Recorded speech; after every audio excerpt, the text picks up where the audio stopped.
कोलकाताच्या घटनेचं भाजपकडून राजकीय भांडवल केलं जातंय असा उल्लेख सामनामधून करण्यात आलाय। सामनाच्या अग्रलेखामधून कडाडून हल्लाबोलही करण्यात आलेला दिसतोय।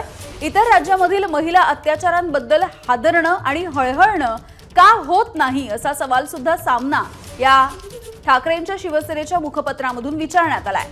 इतर राज्यांमध्ये सुद्धा महिला अत्याचार होतात, सुप्रीम कोर्ट स्वतः यावेळेला पुढे काय येत नाही असाही सवाल विचारण्यात आलाय। बलात्कार आणि हत्येचं प्रकरण पेटवून ममता सरकार हे बदनाम केलं जातंय असं सामनामधून म्हटलं गेलंय। ममता बॅनर्जी सरकारने बलात्कार हत्या प्रकरणाची तितकीच गंभीररित्या दखल घेतली आहे। या घटनेचं भाजप राजकीय भांडवल करतंय असं सामनामधून म्हटलंय।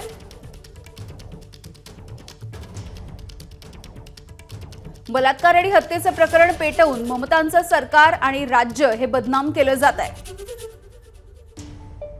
कोलकात्यासारखी प्रकरणं बिहार आणि उत्तर प्रदेशमध्ये सुद्धा घडली आहेत। कायदा सुव्यवस्थेची बोंब बिहारच्या बाबतीमध्ये का मारू नये? या राज्यामध्ये भाजपची सरकार, त्यामुळे सर्वोच्च न्यायालय आता जागं झालं नाही। संजय राठोडांवर गंभीर आरोप असूनही फडणवीसांच्या मांडीला मांडी लावून बसली आहे।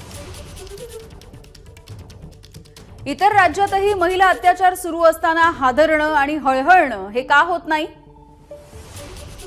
सुप्रीम कोर्ट तेव्हा स्वतःहून का पुढे येत नाही असंही सामनामध्ये म्हटलंय।